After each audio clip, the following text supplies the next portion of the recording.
Most people think money is simple mathematics. Income minus expenses equals wealth. Save more than you spend, invest wisely, and you'll be fine.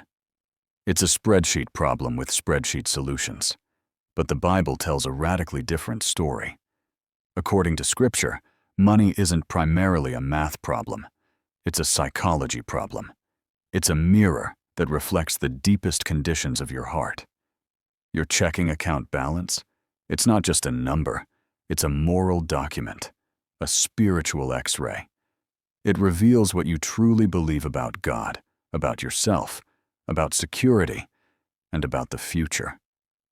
Jesus didn't say, "Where your spreadsheet is, there your heart will be also." He said, "Where your treasure is, there your heart will be also." Matthew 6:21. Your money follows your heart, and your heart follows your money.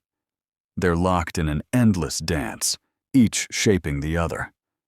This is why two people can make the same salary and have completely different financial lives. One is anxious, in debt, always feeling behind. The other is peaceful, generous, and building wealth. The difference isn't the math, it's the mindset. It's the theology underneath the transactions. Here's the thesis of everything we're about to explore. To change your finances, you must first change your theology of ownership. You can't budget your way out of a spiritual problem. You can't Dave Ramsey your way out of a diseased relationship with money. The transformation must begin deeper, in how you see God, how you see yourself, and how you understand your role in the cosmic economy of the kingdom. Today, we're laying the foundation for that transformation with two psychological shifts that will fundamentally alter how you relate to money. Here's the first revolutionary insight. The anxiety of money disappears when you realize you don't own it. You only manage it. Think about that for a moment. Most of our financial stress comes from a false sense of ownership. My money, my house, my retirement account, my future. And with that ownership comes crushing responsibility. If it's all mine, then every financial decision is life or death. Every market downturn threatens my security. Every unexpected expense feels like a personal attack. But what if you're not the owner? What if you are the manager? The pressure shifts entirely. The owner carries the ultimate responsibility. The manager simply has to be faithful with what's been entrusted. This isn't semantic wordplay. This is the psychological difference between anxiety and peace. Let me show you this principle in action through one of history's most dramatic financial stories. Joseph's rise in Egypt. If you know the account, you know Joseph had every reason to be bitter. Betrayed by his brothers, sold into slavery, falsely accused by Potiphar's wife, forgotten in prison for years. Yet when Pharaoh's dreams revealed a coming economic catastrophe, 7 years of abundance followed by 7 years of devastating famine, Joseph was pulled from the dungeon and placed in charge of the entire Egyptian economy. Think about the scope of what Joseph managed. Ancient Egypt was the superpower of its day, the most advanced, wealthiest, most opulent on earth. And Joseph, a Hebrew foreigner and former slave, was appointed to oversee all of it. Genesis 41:40 says, "You shall be over my house, and all my people shall order themselves as you command. Only as regards the throne will I be greater than you." Joseph managed grain collection during the 7 abundant years. Massive surpluses, storehouses overflowing. He was accumulating wealth on a scale that would make modern billionaires look like street vendors. But here's what's stunning. Joseph never acted like he owned any of it. He didn't hoard it for himself. He didn't use Egypt's wealth to enrich his family or secure his legacy. He didn't build monuments with his name on them. He accumulated during the surplus for distribution during the shortage. He was managing resources that belonged to Pharaoh for the benefit of a nation that wasn't even his own people. And when the famine came, Joseph didn't panic. He didn't scramble. He simply opened the storehouses and executed the plan. Why? Because the pressure was on the owner, Pharaoh, not the manager, Joseph. This is the biblical model. Psalm 24:1 declares, "The earth is the Lord's, and everything in it, the world, and all who live in it." Not some of it, not the spiritual parts, everything. Your salary? God's. Your home? God's. Your 401k? God's. Your car, your clothes, your coffee budget, all of it belongs to the owner. You're just Joseph, managing what's been entrusted to you, faithful in the abundance, prepared for the scarcity, always remembering it was never yours to begin with. Now, this isn't some soft, abstract spirituality. History gives us a perfect parallel in the medieval system of fealty. In the feudal system, a knight didn't own his land. He held it in trust for the king. The king granted him an estate, but it came with conditions. The knight had to manage the land well, defend it when needed, provide resources when the king required them, and remain loyal. If he managed poorly, if he betrayed the king, if he hoarded when he should have given, he lost everything. He was evicted. The land returned to the king. The knight was a tenant, not an absolute owner. He had use of the resources, responsibility for their stewardship, but never ultimate ownership. This is the biblical view of all our assets. We hold them in fealty to God. We're tenants on the king's property. We have real responsibility. Scripture takes stewardship seriously, but we're accountable to the one who actually owns it all. Paul captures this perfectly in 1 Corinthians 4:2. Now it is required that those who have been given a trust must prove faithful. Not successful by the world's standards, not wealthy, not secure according to human metrics, just faithful. Managing what the owner has entrusted with integrity, wisdom, and generosity. When you grasp this, really internalize it, something breaks inside you. The anxiety begins to dissolve. Because you're no longer carrying the weight of ownership. You're carrying the responsibility of management, which is different. Significant, but different. Joseph slept well at night, not because he had wealth, but because he knew whose wealth it was. Now, that first shift frees you from anxiety, but this second shift will protect you from an even more seductive trap. Here it is. The human mind adapts to luxury. Getting more never satisfies the craving. It only increases the appetite. Psychologists call this the hedonic treadmill, the observed phenomenon that humans quickly return to a baseline level of happiness, regardless of positive or negative changes in their circumstances. Win the lottery? You'll be thrilled for about 6 months. Then you'll adapt, and the new normal becomes normal. The yacht doesn't excite you anymore. You need a bigger yacht. This isn't a modern discovery. The Bible diagnosed this psychological disease 3,000 years ago, and it did so through the most qualified researcher possible, a man who had absolutely everything.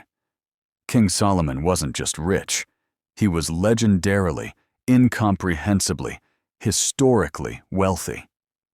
1 Kings 10 tells us that silver was considered as common as stones in Jerusalem during his reign. The Queen of Sheba visited and was literally breathless at his wealth and wisdom. But here's what makes Solomon's testimony so powerful. He intentionally ran an experiment. He wanted to know if pleasure, wealth, and luxury could satisfy the human soul. So he denied himself nothing. Listen to his own words in Ecclesiastes 2. I said to myself, come now, I will test you with pleasure to find out what is good. I tried cheating myself with wine. I undertook great projects. I built houses for myself and planted vineyards. I made gardens and parks and planted all kinds of fruit trees in them. I bought male and female slaves. I amassed silver and gold for myself, and the treasure of kings and provinces. I acquired male and female singers, and a harem as well, the delights of a man's heart. I became greater by far than anyone in Jerusalem before me. I denied myself nothing my eyes desired. I refused my heart no pleasure. This wasn't a poor man dreaming about wealth. This wasn't someone making excuses for why they couldn't have more. This was a man who had unlimited resources and the freedom to pursue any desire without restriction. His conclusion? Yet when I surveyed all that my hands had done and what I had toiled to achieve, everything was meaningless, a chasing after the wind. Nothing was gained under the sun. Ecclesiastes 2:11. And later, the diagnostic statement that every person climbing the ladder of more needs to hear. He who loves money will not be satisfied with money, nor he who loves wealth with his income. Ecclesiastes 5:10. Do you hear what he's saying? The problem isn't that you don't have enough. The problem is that enough doesn't exist when money is your source of satisfaction. It's a category error. You're asking money to do something it was never designed to do. Fill the God-shaped hole in your heart. More money doesn't solve the money problem. It amplifies it. Because now you have more to worry about, more to protect, more to lose, and the appetite has only grown larger. If you think Solomon's experience was unique to ancient royalty, let me introduce you to Howard Hughes. Hughes was one of the wealthiest men in the world during the mid-20th century. Aviator, engineer, film producer, business magnate. He broke speed records, dated Hollywood actresses, built airplanes, and controlled a business empire worth billions in today's dollars.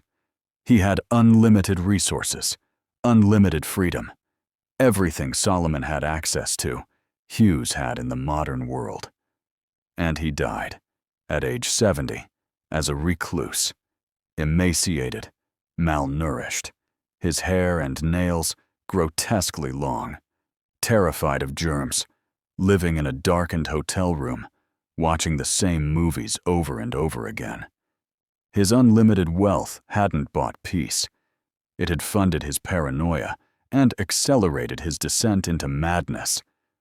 The man who could afford anything couldn't afford sanity.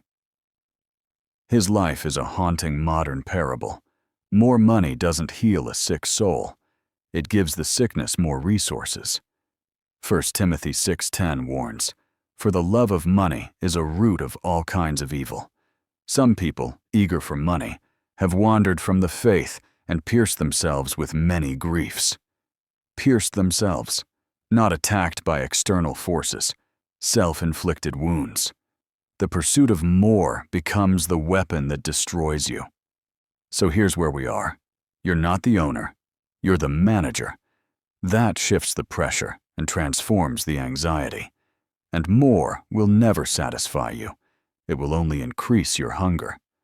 That exposes the lie and resets your expectations.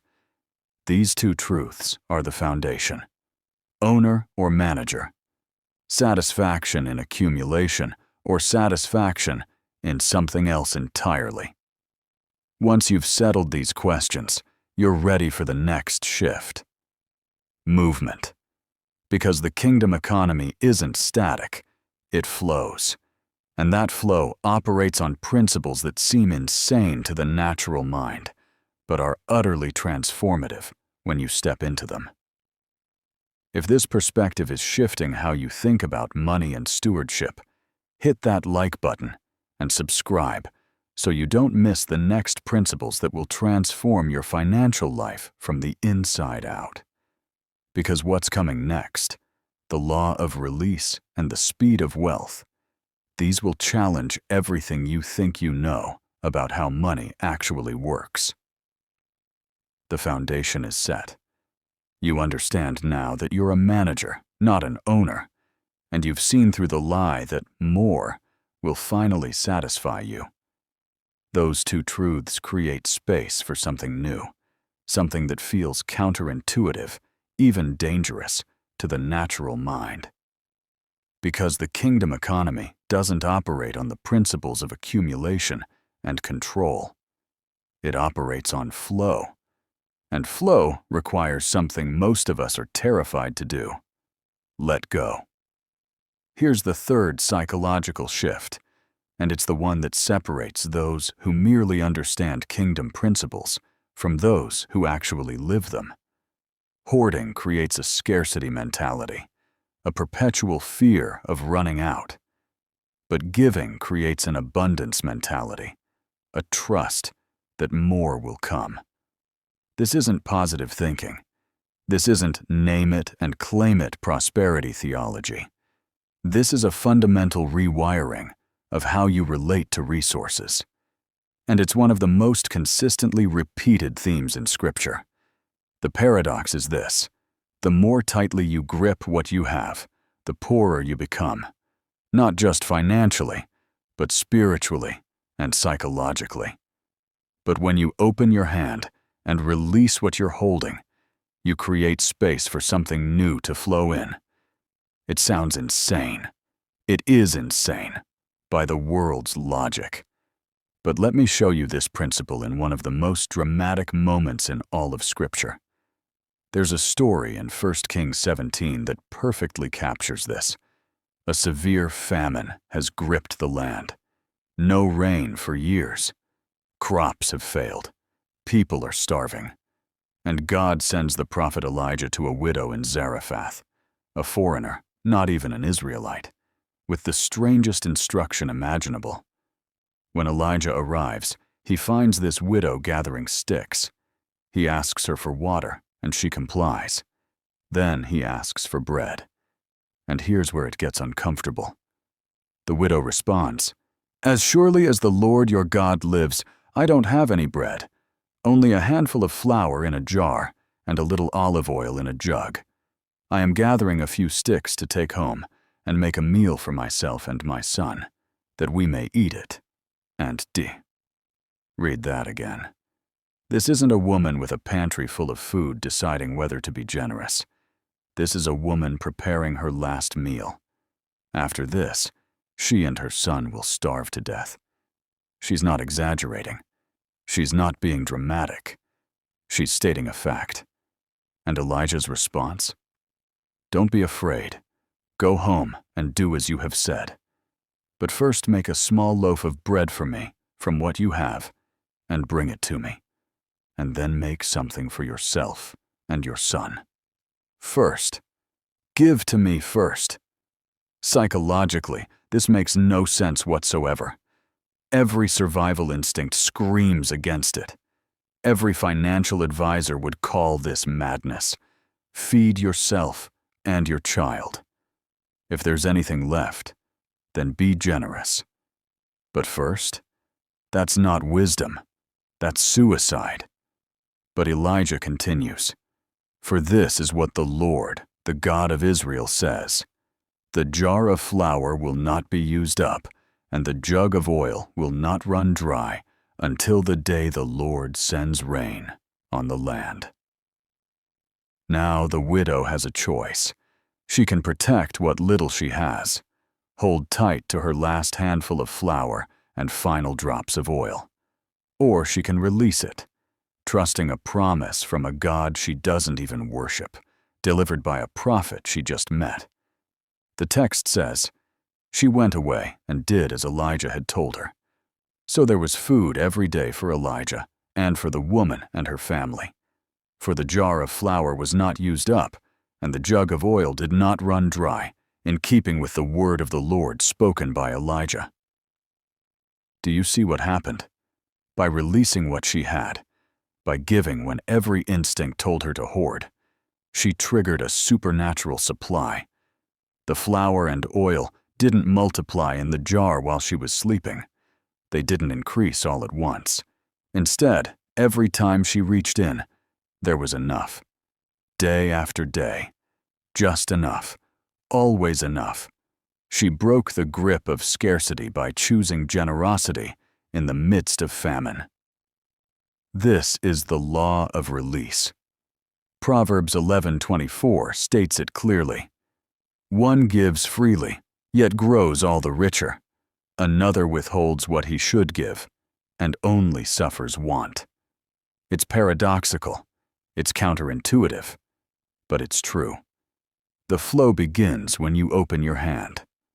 Now, before you think this is just ancient mysticism, let me introduce you to a 20th century industrialist who built his entire business empire on this principle.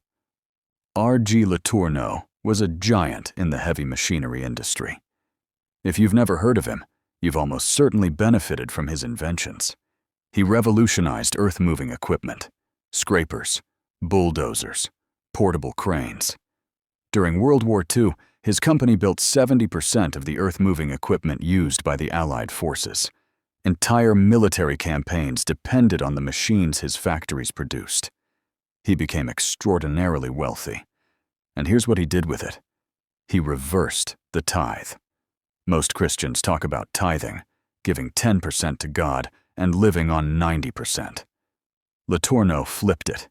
He lived on 10% of his income and gave away 90%. Not occasionally, not when things were good, consistently, year after year. He famously said, "I shovel it out and God shovels it back in, but God has a bigger shovel."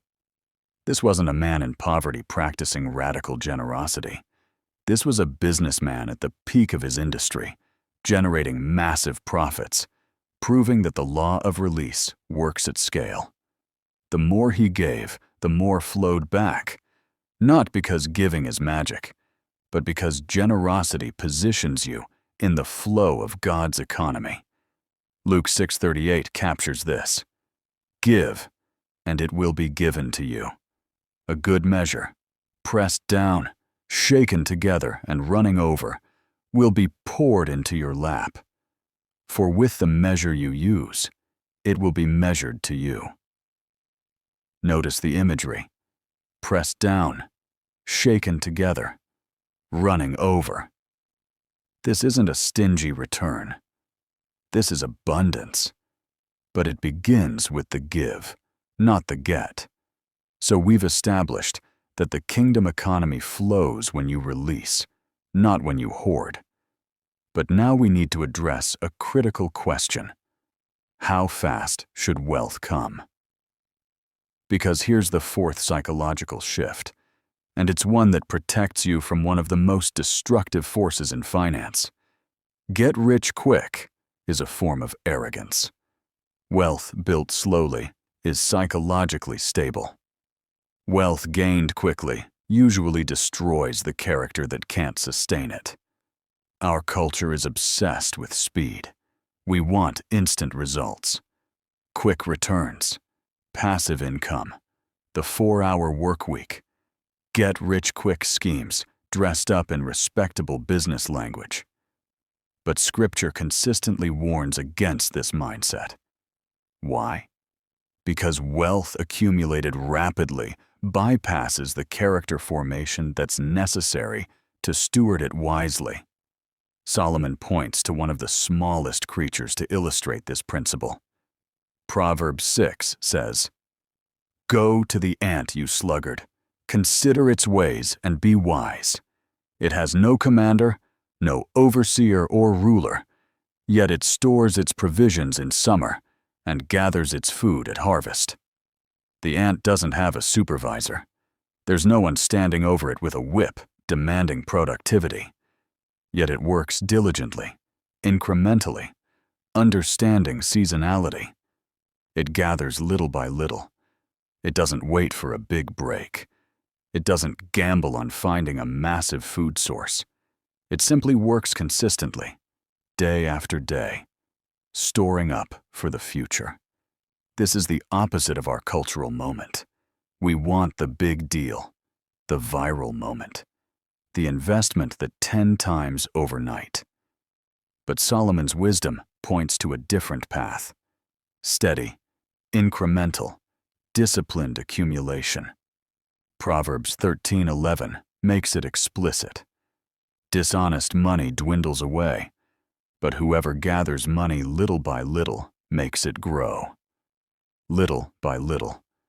Not in one dramatic windfall, not through clever schemes or high-risk gambles. Little by little. Why does this matter psychologically? Because rapid wealth doesn't give you time to develop the wisdom, discipline, and character necessary to manage it. You skip the formation process, and without that formation, wealth becomes a burden you can't carry, a temptation you can't resist, or a weapon you use to harm yourself and others. History is filled with lottery winners who are bankrupt within years, athletes who earn millions and retire broke, entrepreneurs who strike it rich and implode. The money came faster than the character could develop. Let me give you a historical example that's particularly striking. Sir Isaac Newton and the South Sea Bubble. Newton was, without question, one of the most brilliant minds in human history. He formulated the laws of motion and universal gravitation. He invented calculus. He could calculate the orbit of planets with astonishing precision. In 1720, there was a massive speculative bubble in England surrounding the South Sea Company. Stock prices were soaring. Everyone was getting rich, or so it seemed. Newton invested early and made a profit. But then, as the mania intensified, he got back in, investing far more. When the bubble burst, as all bubbles do, Newton lost the equivalent of millions in today's currency. His response is telling. I can calculate the motion of heavenly bodies, but not the madness of people. Here was a genius, a man who could predict the movements of celestial objects, utterly defeated by his own greed and the collective insanity of a get-rich-quick scheme. Brilliance is no protection against the seduction of fast money. In fact, sometimes brilliance makes it worse, because it convinces you that you're smart enough to beat the system. Proverbs 28:20 says, "A faithful person will abound with blessings, but whoever hastens to be rich will not go unpunished." Hastens to be rich. That's the key phrase. Not desires to be rich or works to be rich, but hastens, rushes, cuts corners, takes shortcuts, gambles on quick returns. The punishment isn't always financial ruin, though it often is. Sometimes the punishment is the destruction of relationships, the erosion of integrity, the loss of peace, or the development of a character that can't enjoy what it's gained.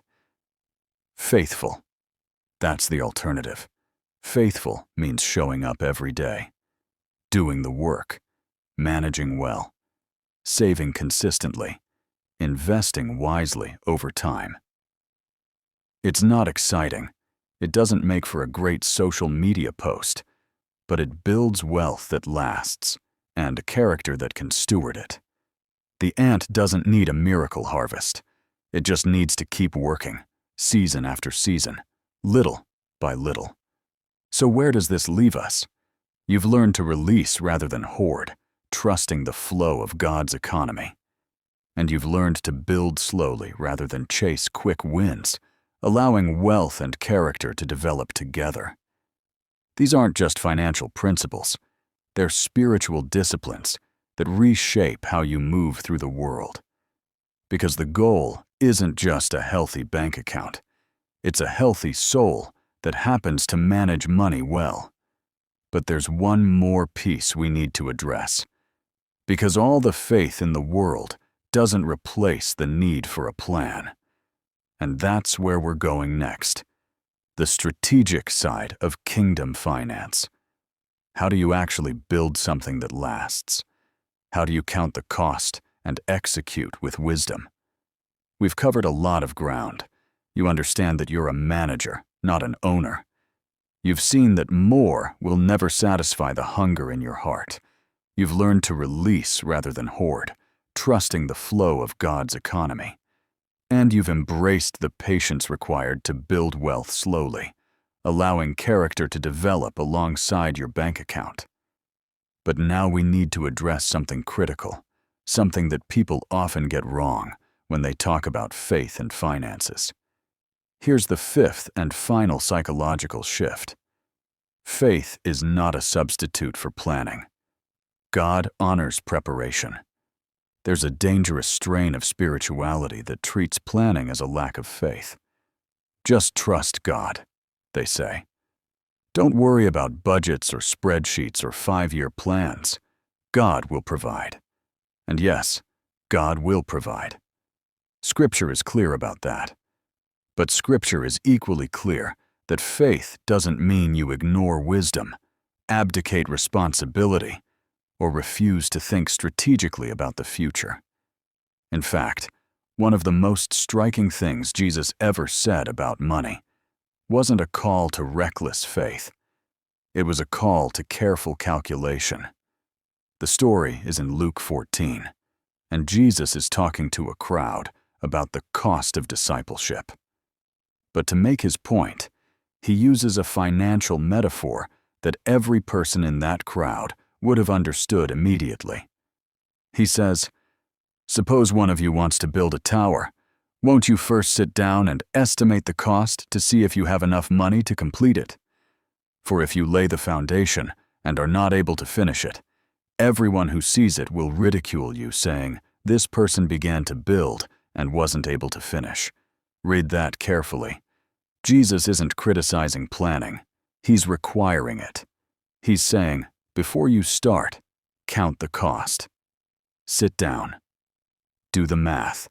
Make sure you have what you need to finish what you're starting. Why? Because starting something you can't finish doesn't just waste resources. It brings mockery. It brings shame. It damages your reputation and undermines your credibility. This is Jesus talking, the Son of God. And he's saying, budget. He's saying, don't be foolish. Don't be impulsive. Don't assume things will work out just because you want them to. Sit down. Calculate. Plan. This isn't a lack of faith. This is faithful stewardship. It's honoring God with the wisdom He's given you.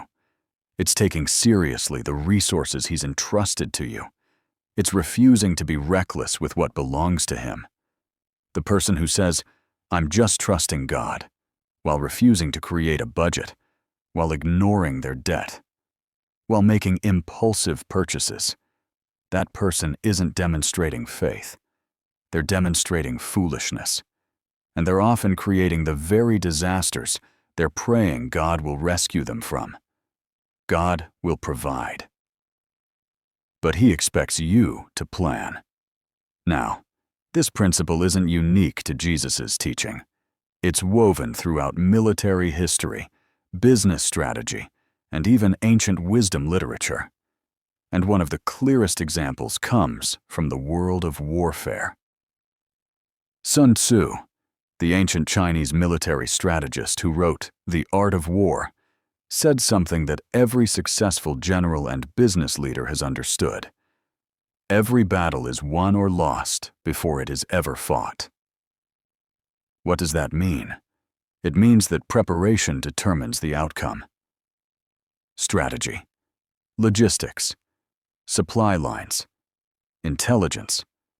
The side that plans better, prepares better, and positions better wins, often before a single sword is drawn. Sun Tzu argued that if you don't have the resources to sustain a campaign, you shouldn't start it. If your supply lines are weak, you've already lost. If you haven't calculated what you need to finish, you're marching toward defeat. Napoleon Bonaparte understood this perfectly. He famously said, an army marches on its stomach. He didn't mean that metaphorically. He meant that if your soldiers aren't fed, they can't fight. Logistics, food, water, ammunition, medical supplies determines whether you win or lose far more than courage or tactics. You can have the bravest soldiers in the world, but if they're starving, they'll be defeated by a well-fed, mediocre force. The same principle applies to your finances. You cannot fight the spiritual battles of your life, the call to generosity, the courage to take risks for the kingdom, the freedom to say yes when God asks you to move, if your financial supply lines are broken. If you're drowning in debt, you can't be generous. If you have no savings, every unexpected expense becomes a crisis that dominates your thoughts and energy. If you're living paycheck to paycheck with no plan, you're constantly in survival mode, unable to think strategically about the future. This isn't about wealth for wealth's sake. It's about creating the financial margin necessary to live on mission. Proverbs 21:5 captures this perfectly. The plans of the diligent lead surely to abundance, but everyone who is hasty comes only to poverty. Plans, not wishes, not hopes, not, "I'll figure it out later." Plans, deliberate, thoughtful, strategic. And notice the contrast, diligent versus hasty. We've already talked about the danger of hastiness, rushing to get rich quick. But here, the contrast is even sharper. The diligent person plans. The hasty person reacts. The diligent person sits down, counts the cost, builds a budget, and executes over time. The hasty person spends impulsively, hopes for the best, and wonders why they're always broke. Diligence leads to abundance, not overnight, not magically, but surely, steadily, reliably, over time. So let's bring this full circle. What does it actually mean to live with a kingdom mindset about money? It means you recognize, deep in your bones, that true wealth is not the size of the account, but the state of the soul. You can have millions in the bank and be spiritually bankrupt. Howard Hughes proved that. You can have very little and be rich in faith, generosity, and peace. The widow of Zarephath proved that. The goal isn't to accumulate as much as possible. The goal is to become the kind of person who can be trusted with whatever God puts in your hand, whether that's much or little. And here's the final pivot, the ultimate reframe that changes everything. We don't trust God because we have money. We have money so we can learn to trust God. Read that again, because it's the exact opposite of how most people think. Most people believe that if they just had more money, they could finally relax and trust God. If I could just get to 6 figures, then I'd feel secure. If I could just pay off my debt, then I could be generous. If I could just retire with enough, then I'd have peace. But that's backwards. Money isn't the foundation of trust. It's the test of trust. God gives you resources not so you can finally stop depending on Him, but so you can learn to depend on Him with resources in your hand. Because that's harder. It's easier to trust God when you have nothing. When you're desperate, you have no choice. But when you have something, that's when the real test begins. Will you hoard or release? Will you chase more or find contentment? Will you act like an owner or a manager? Will you rush toward wealth or build with patience? Will you plan wisely or live recklessly? Every dollar in your account is asking you these questions. Your bank balance is a moral document, remember? It's revealing what you truly believe about God, about yourself, about security, about the future. So here's the call to action. This isn't theoretical. This is intensely practical. Identify one area where you are acting like an owner instead of a manager, and surrender that area today. Maybe it's your retirement account.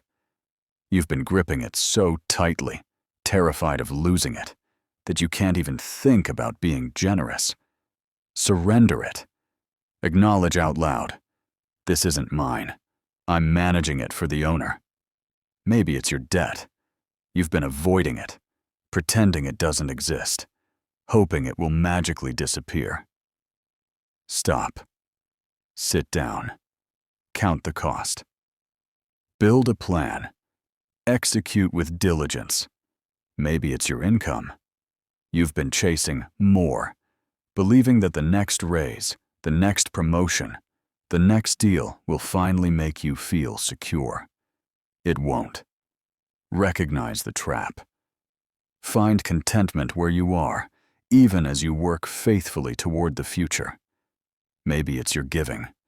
You've been hoarding, afraid to release, convinced that if you give, you won't have enough. Test the law of release. Open your hand. Watch what happens. Whatever it is, today is the day. Not tomorrow. Not after you get your finances in order. Not after you feel more secure. Today. Because your finances will never change until your theology of ownership changes first. Matthew 6:21 says, "For where your treasure is, there your heart will be also." Your treasure isn't just what you have. It's what you're holding on to. It's what you're trusting in. It's what you believe will save you. And if your treasure is in your bank account, your heart is in a fragile, temporary, ultimately disappointing place. But if your treasure is in the kingdom, if you're managing resources for the owner, content with what you have, generous with what you've been given, patient in building, and strategic in planning, then your heart is in the right place. And when your heart is in the right place, your money follows. That's the biblical psychology of money, not math, not spreadsheets, not tips and tricks.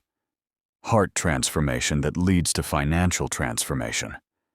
That's the only path that works, and it's the path God has been inviting you to walk all along.